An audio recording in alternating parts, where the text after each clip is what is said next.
Welcome in. Thank you so much for joining us on the CCA California podcast. Man, it's good. It's good to be with all of you guys another week. It's good to be good. For what, 2 weeks now into 2024. It's crazy. Yeah.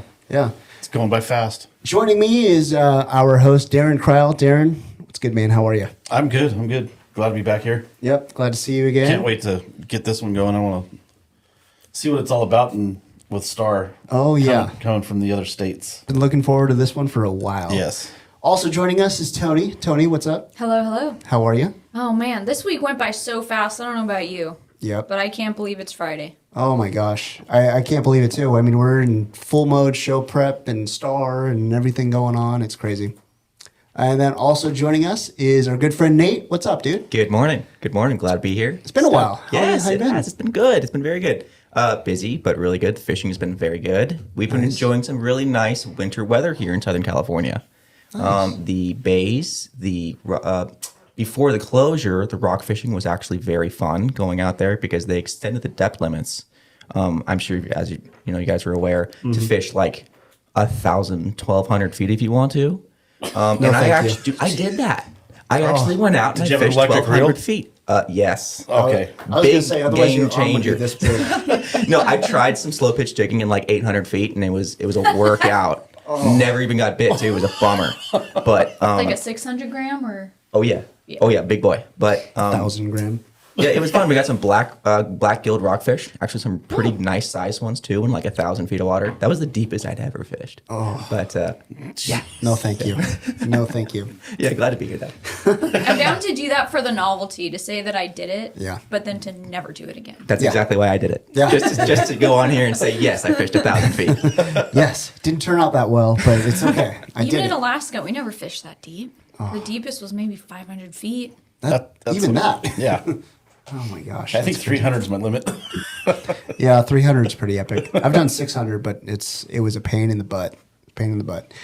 Well, this week joining us, we've got Mr. Ryan Towns from CCA Texas, and we're going to talk all about the STAR Tournament this week. Ryan, welcome to the podcast, man. How are you? Chris, I'm doing well. Thanks for having me on. Yeah, absolutely, man. Well, you got to give us a little bit of a report. How are things out in Texas right now, fishing wise? Have you done any fishing lately? And how are things out in Texas?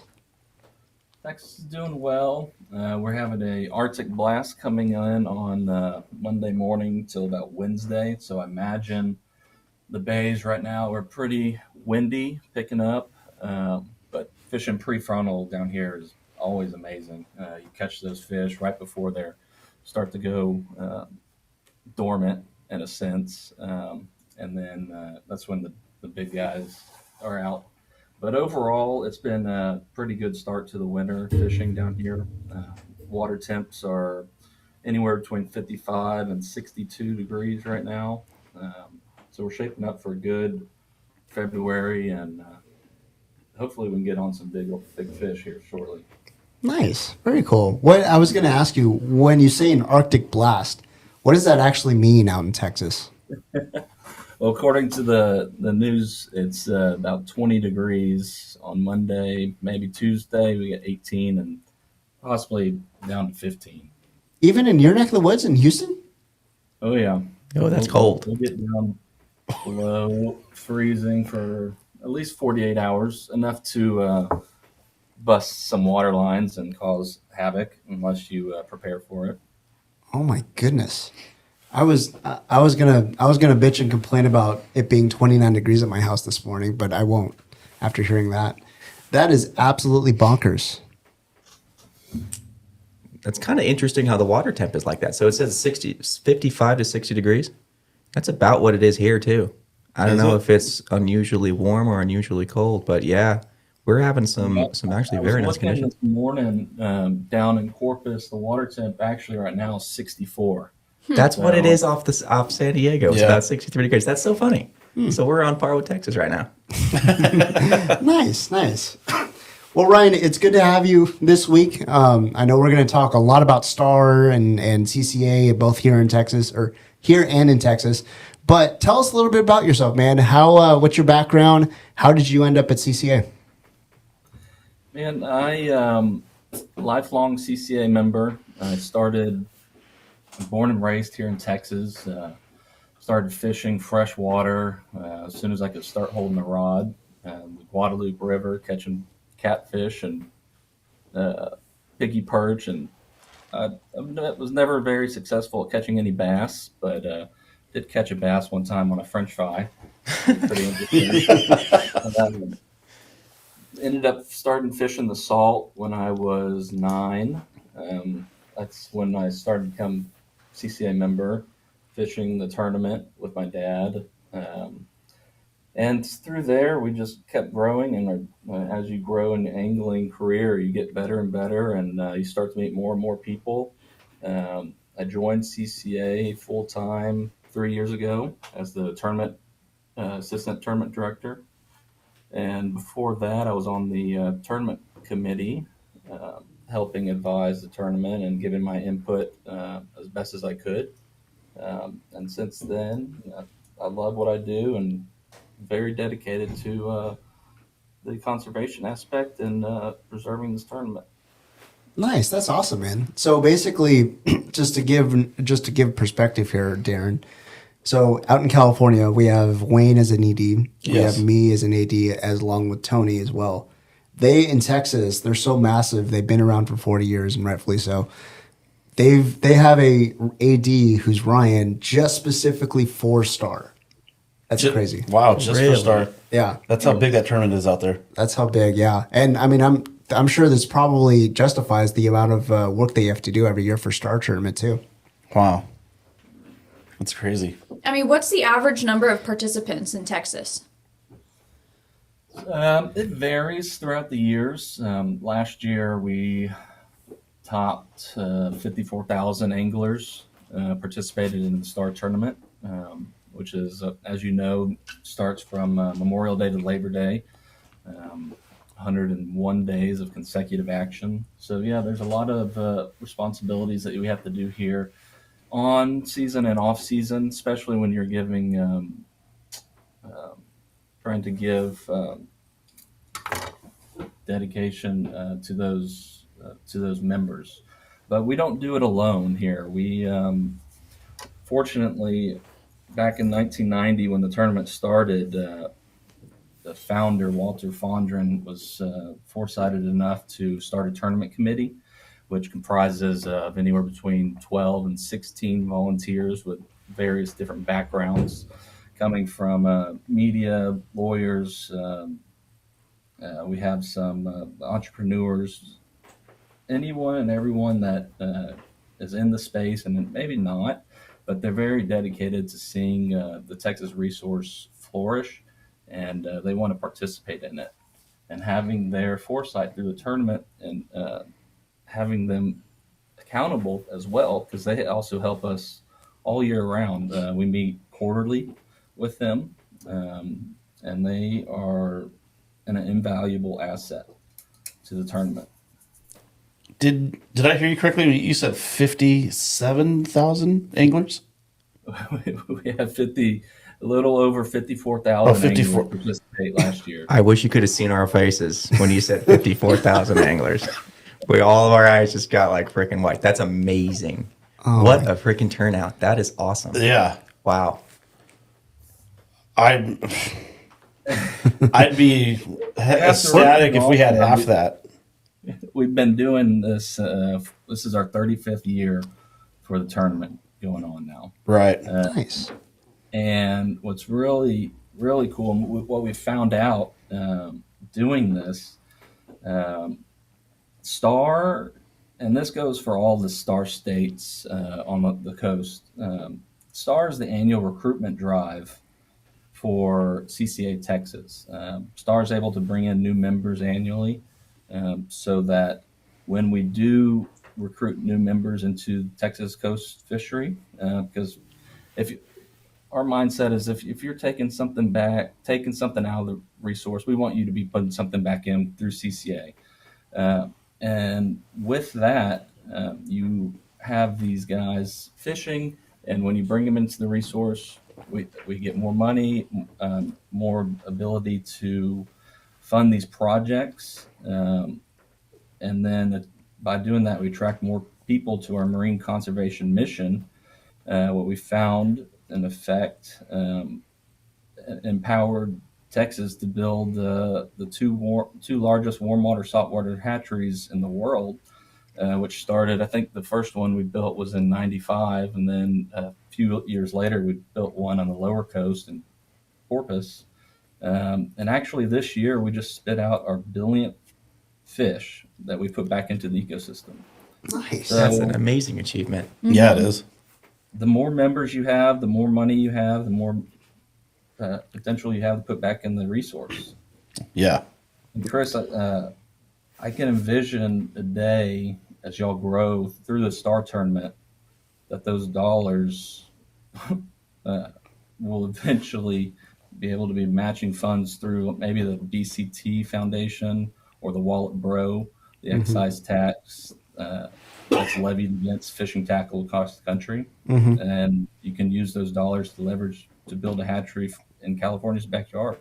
Because like you said, you just had a kid and you're doing amazing work out there, and you want to get California anglers to join us in this great effort to ensure the future vitality of angling resource in the state of California. That's what the STAR is all about. Couldn't have said it better myself, man. Yep. Yeah, absolutely. I mean, that's ultimately why we're doing what we're doing. It's for the future and the next generations to come, for sure.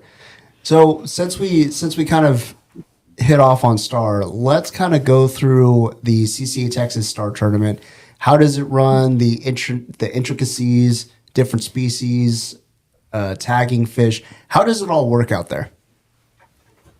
So we have 13 different divisions comprised of redfish, which we tag, and we'll get into that as well. We have gaff top, sheep's head, black drum, and then in our offshore division, we have ling, dolphin, kingfish, snapper, which all have a weight requirement to be eligible to enter in the STAR. And then also we have which is one of the divisions that I love the most, partly because at the end of the tournament, these guys come to our office and we award them scholarships. It's our teens and kids scholarship program, which is from 6 to 10 is our youth scholarship, and teens 11 to 17. Nice. I like that. Yeah, and we get them involved because as we say down here, those redfish, once you get a 8-year-old catch a redfish on top water, we can move on to the next kid because he's going to be our best marketer in the house. It only takes one. Yep. It only takes one. He's going to be in the house telling his mom, well, I want to go fishing. I want to go fishing. And mom's looking at dad. Hey, go take your kid fishing. And circling back to our tagging, we utilize, like I said before, our amazing volunteers, anywhere between, let's say, 25, 30 different volunteers come out to help us capture and tag 120 tagged redfish that we release up and down the Texas coast from Louisiana to far south as you can go, South Bay and South Padre Island, over 600 miles of coastline. And we deploy our volunteers, and they're able to use their own boats and release these fish. We tag them. So it actually comes out to about one tagged redfish every about 4 miles on the Texas coast. So if you're in the water in Texas, you're near one of our tagged redfish, especially during the tournament. They get caught. Last year we had 27 tagged redfish caught out of 120. That's pretty good numbers. Came out to a little bit over 22% recapture rate, which is interestingly enough because the Texas Park of Wildlife annual recapture rate is around 3%. Wow. And, ours it varies. It's usually between 12 to 15%, but last year we got hit pretty good at a 22% recapture rate, which means that we put these tagged redfish where people fish because we want them to get caught. We want to promote the tournament. It does us no good if we don't get these fish caught because all these prizes, we've already bought all these prizes, and we want them caught. That's amazing. So, does everybody kind of know that if you catch a tagged redfish, there's a prize associated with it? Like, do you think they ever like get released and people don't realize that they caught one? Oh yes, Yeah. and it happens quite a lot. We actually, so for a tournament and as yours, you have to be a CCA member and a CCA Texas STAR member in order to be eligible for the prizes. Gotcha. Funny enough, last year I received a call from a gentleman down in Port O'Connor, mid-coast of Texas. Him and his wife were out fishing. They were a little bit separated. They're wading, and they were separated. They're on some redfish, and they get back, put all the redfish. They're 3 per person in the boat. They get back to their cleaning station, and the gentleman starts filleting one redfish, and he picks up another one out of the cooler, fillets one side, and then flips it over, and there's a tag sticking out, staring at him. No. Oh no. So it does happen, and unfortunately, he asked what his next steps were, and I said, "Sir, I'm sorry. You're supposed to clip that tag and release the fish." And because he didn't, he was disqualified and missed out on a brand new boat. Wow. Jeez. And he said, that's "What a are you big going to bummer. do with the tag?" I said, "Well, you could keep it." So we encourage all of our anglers who actually catch them, one, to be registered because it's, and as for California as well, it's the cheapest insurance you're going to have out there on the water. Yeah. But that peace of mind that you have knowing that you're already in STAR, and you go out and you're fishing with friends and family, and this that peace of mind to go ahead and know that you're in it and you're covered throughout the whole summer. Buy it before the tournament starts. You're covered through the summer, so you can catch that amazing fish and then win those prizes. It happens every year. We have people that either didn't register or they were going to. I mean, we've had people claim that they registered the day of, which is the biggest red flag to us. We get a call that says the angler says, "Oh, hey Ryan, I caught a tagged redfish." Said, "Oh, awesome! Where did you catch it?" Because we record our release locations and our capture locations, so we can determine how far these redfish have traveled and what they're caught on, what bait, and the length, the time between recaptures. So they, oh man, where was I going with that? I was going to say, like, every year, I swear I see some kind of social media post about how someone caught a tagged redfish and they were not registered for the tournament. And it's heartbreaking because, they miss out on, like what Ryan said, a boat, a truck, some like massive grand prize. And to be fair, it's actually the biggest marketing platform too for Star too. Yep. Well, that's cool. I mean, obviously, it's going to be far different from what we do here out in California, but it's actually really neat to kind of see or to hear at least how things are done out there, how differently, obviously, the different species and everything. Ryan, I will ask you this. When it comes to those capture rate, or not the capture rates, but the info that you're asking the anglers to collect and all that, does that get used down the road, like for like your equivalent of like Department of Fish and Wildlife or anything like that? Yes. So we get our permit so that we can catch and tag these fish every year, and in turn we turn over the data that we collect throughout the tournament back to Texas Park and Wildlife to help benefit their efforts and monitoring the game population and just seeing some real time data of what's going on in the fishery. Nice. Let's. I know you mentioned that you guys give away a ton of boats every year and everything, but what are some other prizes that you typically give away to some lucky anglers? So we have our boat packages, which is for gaff top, sheepshead, and black drum. The heaviest of those species gets a boat, and then after that we do gift cards for second, third, fourth, fifth place. For our offshore division, we do a Polaris Ranger for those anglers, the blue waters, those guys who like to go out there. And for our scholarship division, we have scholarship prize money for these guys, for the kids, for the gaff top and sheepshead. And I would say that's it on that. Nice. So in order to win a prize, is it all tagged fish, or is there like a kill division or anything like that? So the only tagged fish is the redfish. God bless those redfish. They are so sturdy and stout and can handle a tag. They are very resilient.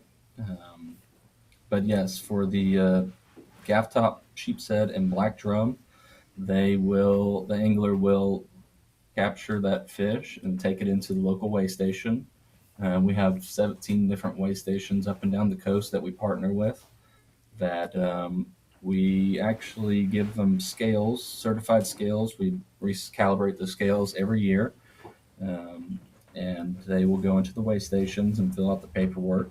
And from there, they will submit their paperwork to us to ensure that we have it, and as well as at the weigh station. But it's always good for the angler to double check with us, make sure we got it. Nice. So I got a question. Throughout the 35 years of the STAR tournament running, has there been some real significant catches that's kind of like stayed throughout the time? Has there been some massive redfish or some like potential world record species that was submitted to the STAR? World record, no, but there have been, because we do tag those redfish, it's not uncommon that we get called during the summer saying, hey, I caught this tagged redfish, and it's a 20, I think last year we had one called in that caught a 2019 tag, and that thing was probably 35, pushing 38 inches redfish. And part of the STAR Tournament rules is that you have to catch that year's tag. It would have been a 2023 tag. So unfortunately, he told me where he caught it, and I documented it. And going from there, we just keep recording where we got these fish. But as far as a world record fish, no. But we've had some pretty big fish caught. Trying to pull up their leaderboard from last year, see what we had.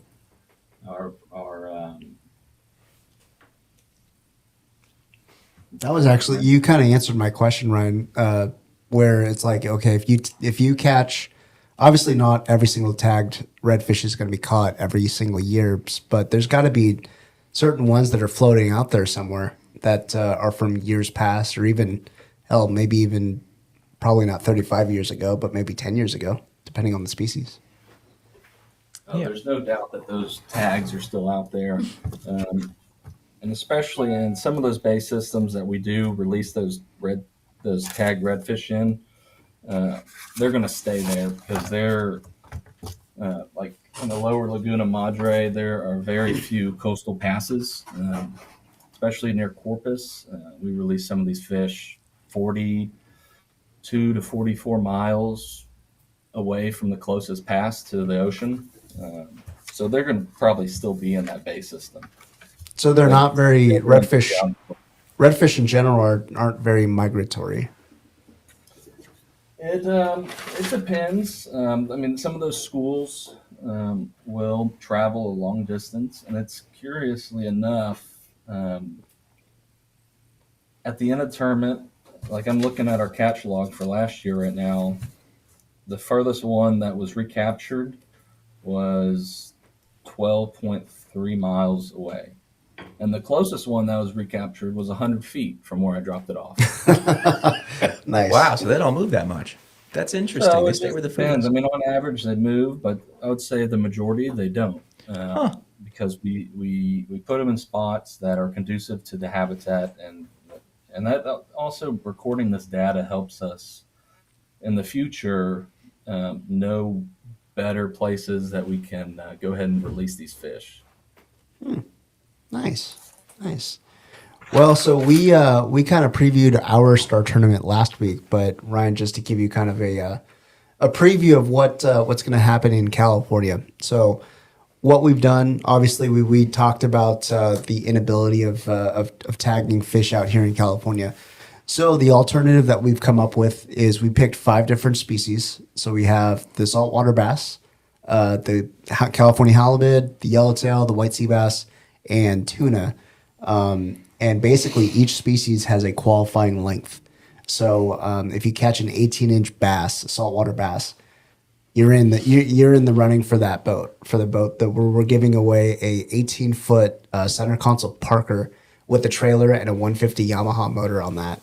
And that's our grand prize, along with 9 other different grand prizes that consists of trips to Alaska, a couple trips to Alaska, a trip to Costa Rica, trip to Cedros, their good friend Mr. Jeff Mariani, and others, and a 3-day trip on the Intrepid, everything.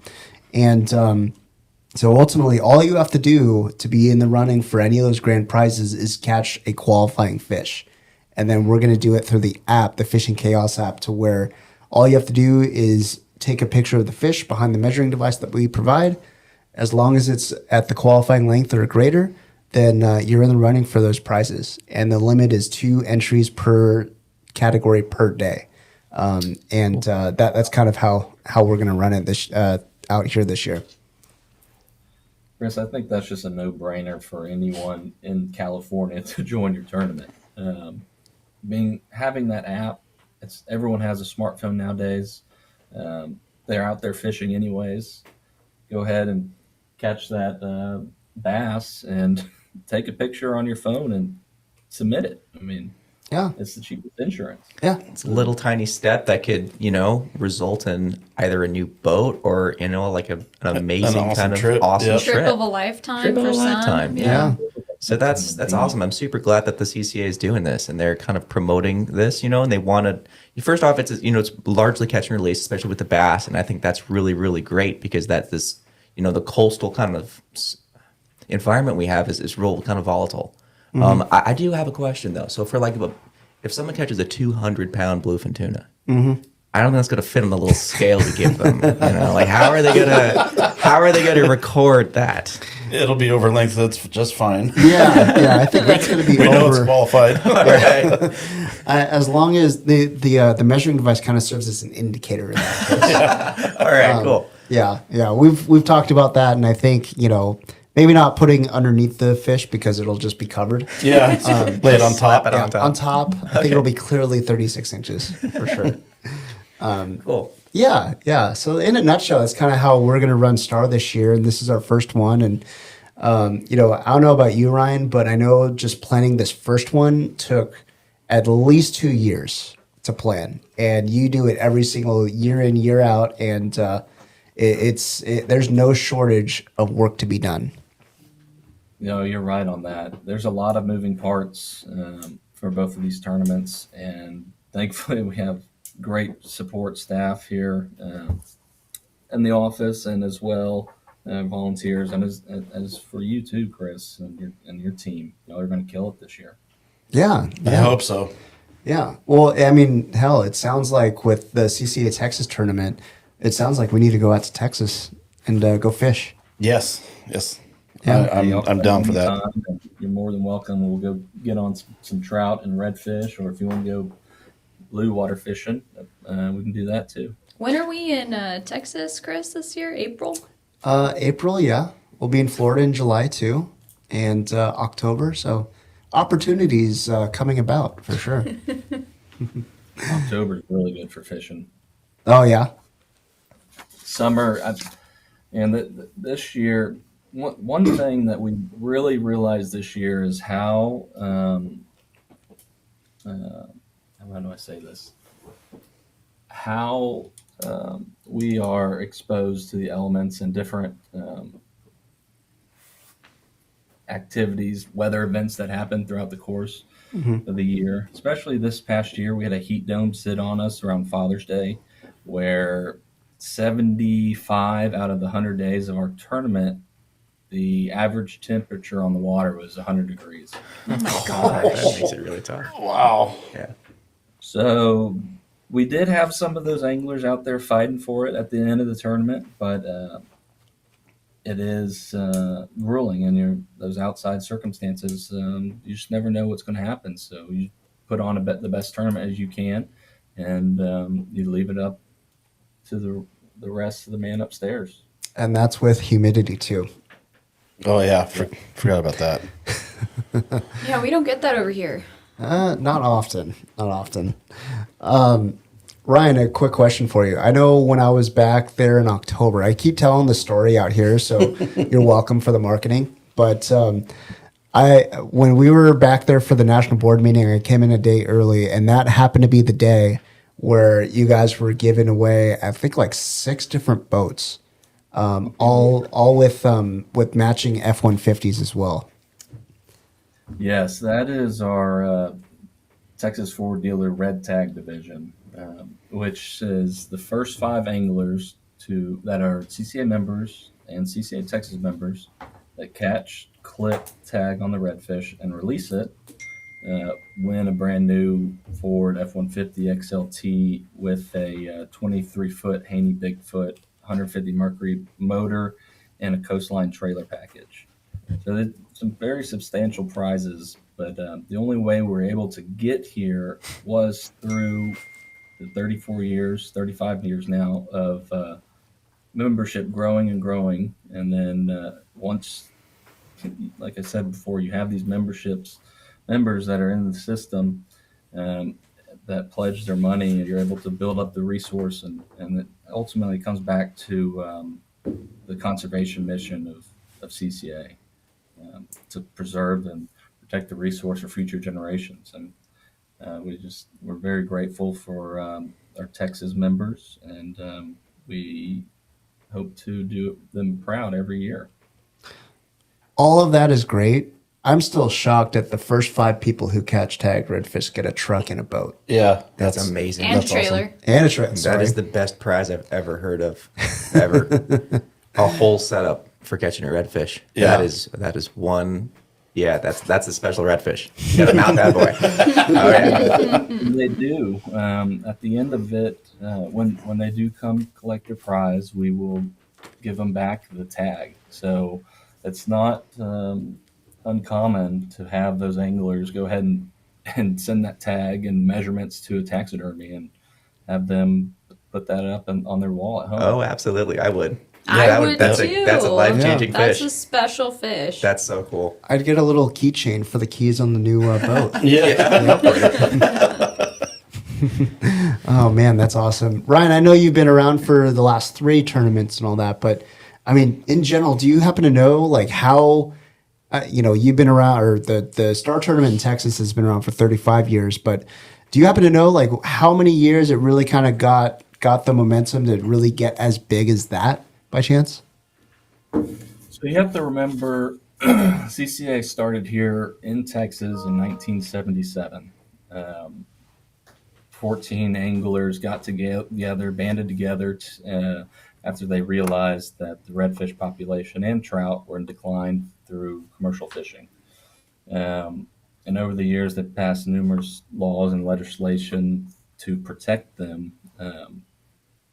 And once that started gaining momentum in 1990 is when they realized that they needed to start a tournament to be able to grow CCA annually. And that's what starts at. It's a annual recruitment drive for CCA Texas and as well for California to fund all these projects that help benefit the ecosystem and people's access to them and preserve and protect on it.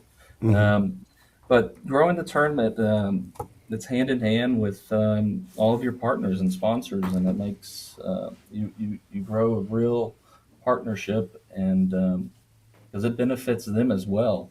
The more that this ecosystem in California or here in Texas grows, the more new anglers come into what we all love. We love fishing. We can't get enough of it, and we don't care if you're an avid fisherman or a novice, beginner. I mean, we accept everyone and encourage everyone to get out on the water, but do your part and put something back in as well, because it's not going to always be there if we don't do something. Yeah. I mean, well put, for sure. That's just mind blowing. 1990. Not to date myself, but that was the year I was born. Wow. Crazy. Chris, I wasn't even born yet. I'm a 91 baby. Oh, okay, not too far away. Darren over here is just rolling. Feel old, real old. Oh man. Well, Ryan, we'll definitely have to do some kind of maybe we'll do a home and home situation where we'll come out there, go fish with you, and then you got to come out here and fish with us. That'd be great. I'm looking forward to it. Yeah, that'd be awesome. Yeah. Have you been out here before? Have you fished out here? I have never fished. I will say I have been to Legoland. That's all I need to do. Yeah, that's all you've been here. Maybe 8. Okay. I'll be going out there in, I think, spring break for a wedding. My cousin's getting married, so I'll be out there. We got to get you on the water one day. Yeah. Yes. While you're out here. Yeah. When you got to shoot me those dates and we'll try and plan something. Yeah, that'd be great. Yeah. So another little aspect on our STAR tournament, Ryan, is it's going to be a little bit unique to where, obviously you need to pay the $40 as the entry. You also have to be a CCA member. That's all standard for any STAR tournament out of CCA. But also, we're going to have a huge launch at our shows, which are, 2 weeks away, less than 2 weeks away. Yeah. It's unbelievable. Our big prize, the boat's going to be in our booth. But also we're going to offer, in a way, I'm calling them the STAR charters, which really is just new member charters for each of our chapters. To where instead of getting a new membership to CCA, you're going to be automatically entered into the STAR tournament. But again, you have to be a CCA member, so you got to go register as a member beforehand. But ultimately, it's other opportunities for anglers to be involved, whether they've just learning about STAR for the first time or if they've known about it, they're super stoked about it. And it's going to be a fun deal. I think that we're going to get, with the sport boat aspect and the sport boat, the way that we do it out here, I think it's going to be fun. Yes. Yeah. Give you a lot of fun. Especially, I'm looking forward to the charter that we're doing with the I was going IE to say, chapter. I think you're going to start us off this year. Yes. Yep. It's going to be awesome. And that is when? Don't worry. It's June 7th to the 8th. Yeah, we just talked about this last night. I know. Less than 12 hours ago. June 7th to the 8th on the El Dorado out of Long Beach Sport Fishing. That's actually available on our website right now, ccacalifornia.org. Yep. Includes STAR entry. But ultimately, Ryan, we're just trying to basically blow this out of the water our first year, make a big impact, make a big splash in the California market. And we're super stoked, man. And we're so excited that you guys are starting the STAR tournament out there. We know it's going to be a huge success. And like we talked about earlier, call anytime, and we'll be talking throughout the year to give advice. And that, as well, I'll be talking to you and figuring out how we can make each other better. Best of luck to you guys. Yeah. Thank you. Thanks, man. So one more question from me I got to ask. This time of year in January, and obviously the STAR tournament doesn't start until Memorial Day, but what kind of things are you working on for STAR right now? Are you still arranging prizes? Or are you just trying to button up all the details and all that? We are. We actually have a tournament committee meeting at the end of the month. Right now we are reviewing our rules, and we'll present some possible rule changes to our board, and right now I'm talking with vendors to line up prizes for next year and ordering engines through Mercury. Nice. Nice. I wish I was ordering engines through Mercury right now. So when will you? I mean, obviously this is a big deal for Texas. When will you start planning for next year's tournament? I mean, it seems like you guys have your hands full year round with this. It is. It's a year-round task, but as far as for next year, I mean, we're always prospecting for new sponsors. Always trying to make connections and meet people and go on and so forth. But really, we start probably I'd say November through January. Gotcha. Really dive into 24. Very cool. Yep. Very cool. Awesome. Hey, Tony, you guys have anything else? Well, I would just say for the California viewers, just to go over it one more time, it's going to be halibut, calico bass, yellowtail, white sea bass, and bluefin, which covers So saltwater bass. That's so right. that Okay. includes calico, sandies, and spotties. That is awesome, and I'm Yeah. so glad we made that clarification. So it's all 3 species. Mm-hmm. Awesome. Yep. We know who's going to turn in the most spotties. Oh yeah, you know. That's a massive spotty, by the And, way. Right. So that's great. Yeah, And then- I'm already planning some trips too. You know, the Channel Islands guys. You know, Oh, for yeah. those halibut and sea bass. I'm Yes. doing a 2-day, which is going to be real fun. Nice. We'll probably and be on then- the same trip. Yeah. I'll be up there too. So Yeah. cool. Yeah. Yeah, I'm really excited for this. This is an awesome opportunity for all the California anglers to not only kind of get involved with the CCA and be a part of this bigger community, but to get rewarded for your fishing and to kind of like, you know, to get something out of your pastime. Yeah. Really cool. And what's nice too is we have that new chapter that started up in Monterey, Morro or Bay. Morro Bay. Morro Bay. Morro Bay. And it's just going to take it all the way through the state, which is awesome. It's not just a Southern California thing. Yeah, yeah. And also, just to clarify, Nate, tuna. So bluefin, yellowfin, big eye, and albacore. And see, I'm missing the mark here. See, everything, all tunas, all bass. This is going to be an awesome event. Yep, for sure. Tony, anything else? I want to clarify something because Okay. I keep getting confused. So, 2 per fish, 2 per species, 2 per per species. category. 2 per category. 2 per category. Yes. So if you catch a tuna, if you catch a bluefin, you catch your limit of 2, the tuna category is done for that day. Correct. So no 2 yellowfin and 2 bluefin? Nope. Same category. Man. Good question. All these So- technicalities. So the same thing with the bass then too. Yeah, Okay. yeah. I mean, hell, it doesn't really matter whether you. I mean, if you go and catch sand bass is relatively easy for 18 inches. Yes. Calico, a little tricky. Spotty, the almost same. impossible. Well, unless Nate's fishing.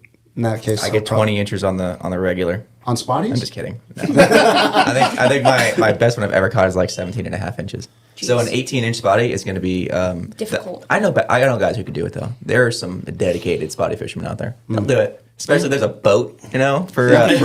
Right. There's going to be people grinding for it for sure. yeah. But awesome. Well, Ryan, thank you so much for joining us on the podcast, man. It's been a pleasure having you. And I got to ask one last one. Any tips or advice for us running our first STAR tournament this year from you? And that's a good question. I would say talk with your chapter members and figure out what their needs are for the tournament, and utilize volunteers for recruit, because that's what those guys are the lifeblood of CCA. They're out there every day, and I think Darren, or it might have been Nate that just said he has a guy that catches those spotted bass quite frequently. I mean, those guys who are out there all the time, and also utilize guides.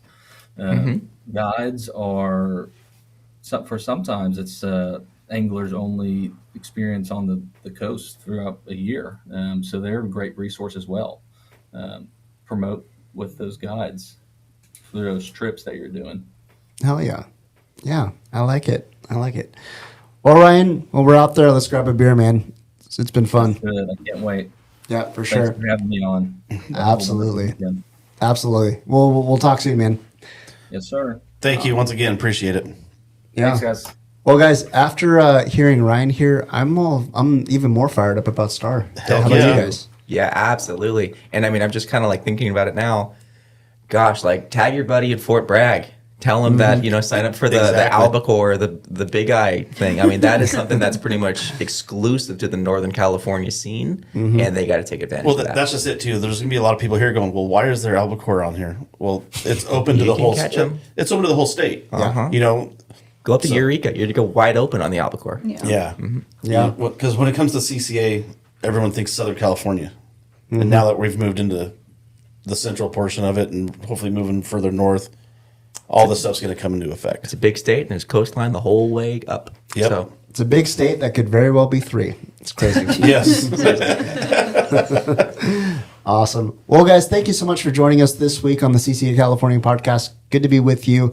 Man, I'm super stoked for 24. A lot of brand new guests coming on. Show season's upon us. You're going to be at the show, right? Yes, I'll be at the Long Beach show, Del Mar show, and PCS show. Yeah.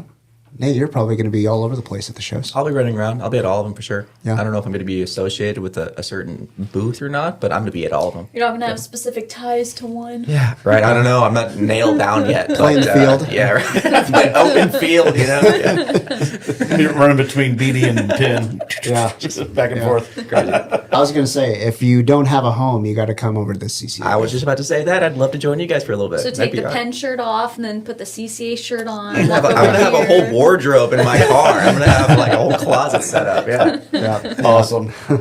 Awesome. Well, appreciate you guys listening in to us another week, and we will see you guys next week. Take care. Awesome. Sweet.